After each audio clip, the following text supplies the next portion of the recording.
ভাগাইছে তো এটি নাই তো না না সত্য ভাগাইছে ভাগাইছে এটি নাই তো নিশা প্ৰায় 10:30 এই আমাৰ হাতীটোৰাৰ ফালত কিছুমান দুৰ্বৃত্তই কিবা দাদাগিৰি টেক্স সংগ্ৰহ কৰি আছিল। তেনে সময়ত যান জঁটত বহুত সৃষ্টি হৈছিল। সন্মুখতে এখন প্ৰগ্ৰামো চলি আছিল। তেনে সময়ত আমাৰ ছাত্ৰ সন্থাৰ কিছু কৰ্মী আহি আছিল তাৰ পৰা। তেনে সময়ত যান জঁটৰ সৃষ্টি হোৱাত আমাৰ ছাত্ৰ সন্থাৰ কৰ্মী বাধাই পতন কৰে। কিহৰ কালেকশ্যন কৰি আছে আপোনালোকে সোধাত আমাক ছাত্ৰ সন্থাৰ কৰ্মীক দুজনকৈ কৰ্মীক প্ৰহাৰ কৰে। প্ৰহাৰ কৰাৰ ফলত তাৰপিছত আমি তাতে ঘটনাস্থলীত উপস্থিত হওঁ। কিহৰ কালেকশ্যন কৰি আছে বুলি আমাৰ সোধাৰ ফলত আমাৰ ছাত্ৰ সন্থাক ল'ৰাক কয় যে আছু কোনে কৰে, আছু যদি নামনি অসমত আছু কৰে, আছু কৰিলে পিটিব। তেতিয়া আমাৰ ছাত্ৰ সন্থাৰ ল'ৰাবিলাক ক'লে মই আছু কৰোঁ, আপুনি কি কৰিব কয়। তেনে সময়ত কয় আছু কৰিলেই পিটিব, আছু বোলে নামনি অসমত কৰিব নিদিয়ে। দেখি কোনে আক্ৰমণ কৰিলে আচলতে? এজন জলেশ্বৰ ৰায় বুলি আৰু সত্যজিৎ ৰায় বুলি মানুহজন কৈছিল যে নামনি অসমত আছু কৰিলে প্ৰহাৰ কৰিব বোলে আমাৰ ছাত্ৰ সন্থাৰ লগ। তাৰপিছত কিছুমান আক্ৰাসুৰ ইউজি আক্ৰাসুৰ তামাহাট আঞ্চলিকৰ সাধাৰণ সম্পাদক অলোকেশ ৰায়ে সেই ঘটনাস্থলীত উপস্থিত হয় যে আপুনি কিয় প্ৰহাৰ কৰিছে বুলি প্ৰশ্ন কৰাত অলোকেশ ৰায়কো প্ৰহাৰ কৰে। এই প্ৰহাৰ কৰা ঘটনাক আমি গৰিহণা দিছোঁ। তাৰপিছত আৰক্ষী প্ৰশাসন ঘটনাস্থলীত উপস্থিত হয়। উপস্থিত হোৱাৰ পিছত আৰক্ষী প্ৰশাসনৰ লগত আমাক আস্থা দিয়ে যে তেখেতসকলক আমি কৰায়ত্ব কৰিম। কিন্তু এতিয়ালৈকে তামাহাট প্ৰশাসনে কোনো ধৰণৰ গুৰুত্ব প্ৰদান কৰা নাই। ইতিমধ্যে আমি জিলা সমিতিৰ লগত আমাৰ আলোচনা কৰিছোঁ আৰু আক্ৰাসুৰ লগতো আমি এখন বৈঠকত মিলিত হৈছোঁ। যিটোকে আজি আমাৰ ছাত্ৰ সন্থাৰ যিটো পৰীক্ষা চলি আছে, পৰীক্ষা চলাৰ ফলত আমাৰ ছাত্ৰ সন্থাৰ কৰ্মীসকলে আঘাত পোৱা অৱস্থাতো পৰীক্ষা দিবলৈ গৈছে। ছাত্ৰ সন্থাৰ কৰ্মীসকল অহাৰ পিছত আমি জিলা সমিতিৰ লগত আলোচনা ইতিমধ্যে কৰিছোঁ। আমি অহাৰ পিছত ছাত্ৰ সন্থাৰ কৰ্মীসকল অহাৰ পিছত আমি তামাহাট থানাত এখন এজাহাৰ দাখিল কৰিম। এজাহাৰ দাখিল কৰাৰ 24 ঘণ্টাৰ ভিতৰত যদি কোনো ধৰণৰ গুৰুত্ব প্ৰদান নকৰে আমি ছাত্ৰ সন্থাই জংগী আন্দোলন গঢ়ি তুলিবলৈ বাধ্য হ'ম। মানে কালি মানে প্ৰগ্ৰাম চলি আছিল বিশু আৰু বিহু, তাত আমি আছিলোঁ। যিহেতু প্ৰগ্ৰাম চাব গৈছোঁ আৰু মই লগৰ কেইটা ল'ৰাই আগতে মানে গৈছিল, ৰাস্তা দি গৈ থকা অৱস্থাত তাত কেইজন মানে গুণ্ডাগৰ সংগ্ৰহ কৰিছিল। সিহঁতে মানে যান জঁটৰ অলপ খেলি মেলি লাগিছিল, তাতে বাধা প্ৰদান কৰাত তাহাঁতক ধৰি মাৰে।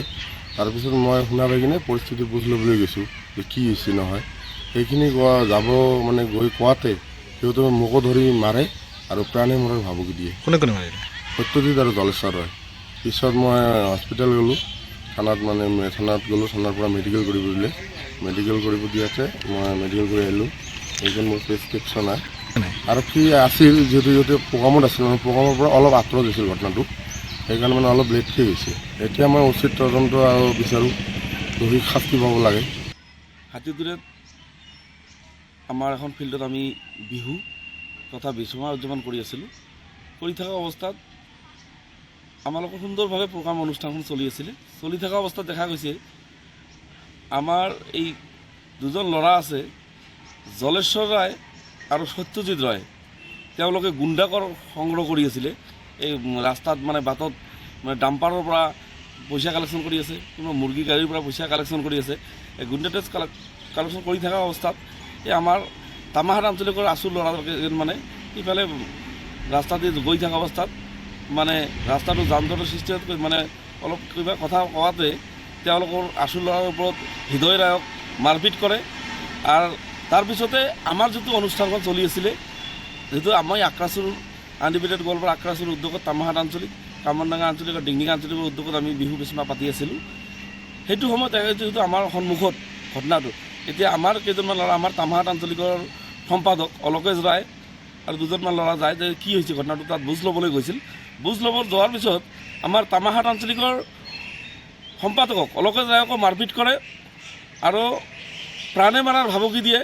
তেওঁলোকে গুণ্ডা টেষ্ট কৰি থকা অৱস্থাত যিটো আজি এনেকুৱা কৰি মাৰপিট কৰিছে, আছুৰ ল'ৰাক মাৰিছে আমাৰ ল'ৰাকেইটা বুজ ল'বলৈ গৈছিল। আমাৰ সন্মুখত যিটো এটা প্ৰকাশ অনুষ্ঠান চলি আছিলে, এই অনুষ্ঠানৰ মধ্যত চলি থকাৰ মাজত গৈ আমাৰ তামাহাট আঞ্চলিকৰ সম্পাদক অলোকেশ ৰায়কো মাৰপিট কৰে। গতিকে মই আপোনালোকৰ চেনেলৰ মাধ্যমে আমি ধুবুৰী জিলা প্ৰশাসনক 24 ঘণ্টা সময়সীমা বান্ধি দিছোঁ। ইতিমধ্যে FIR আমাৰ থানাত ৰুজু কৰা হৈছে। 24 ঘণ্টাৰ ভিতৰত জলেশ্বৰ ৰায় আৰু সত্যজিৎ ৰায়ক যদি এৰেষ্ট নকৰে কালি আমি ধৰ্ণা কাৰ্যসূচী ল'ম। 24 ঘণ্টাৰ পিছত আমি ধৰ্ণা কাৰ্যসূচী, ৰোড ব্লক কাৰ্যসূচী আমি হাতত ল'ম। আমি 24 ঘণ্টাৰ ভিতৰত ধুবুৰী আৰক্ষী বিষয়াক মই ক'ব বিচাৰিছোঁ আপোনালোকৰ চেনেলৰ মাধ্যমে, 24 ঘণ্টাৰ ভিতৰত জলেশ্বৰ ৰায় আৰু সত্যজিৎ ৰায়ক যদি এৰেষ্ট নকৰে, উচিত তদন্ত কৰি যদি তাৰ বিচাৰ নকৰে, আমি 24 ঘণ্টাৰ পিছত আমি আক্ৰাছো আৰু আছো মিলি পেলাই ইয়াত বন্ধ নিচিনা কাৰ্যসূচী ইয়াত কৰিম, ৰোড ব্লকেট কৰিম, আমি যিকোনো কাৰ্যসূচী আমি হাতত ল'ম। আমি 24 ঘণ্টাৰ সময়সীমা দিছোঁ, 24 ঘণ্টাৰ ভিতৰত আমাৰ আক্ৰাচুৰ আনডিবেটেড গোৱালপাৰা আক্ৰাচুৰ তামাহাটা আঞ্চলিকৰ সম্পাদকৰ গাত হাত দিছে সত্যজিৎ ৰায় আৰু জলেশ্বৰ ৰায়ে, আৰু আশুৰ ল'ৰাৰ গাত হৃদয় ৰায়ৰ গাত যিটো মানে হাতাহাতি কৰিছে, যিটো মাৰপিটৰ ঘটনা ঘটিছে আমাৰ বিহু বেচমাথলীৰ স্থলৰ সন্মুখত। এই ঘটনাটো আমি দুখ পাইছোঁ, আমি উদযাপন সমিতি আমি দুখ পাইছোঁ, কাৰণ আমাৰ কেতিয়াও কোনোবা দিনো আমাৰ দলৰ এনেকুৱা ধৰণৰ কেতিয়াও কাজিয়া মাৰপিট হোৱা নাই।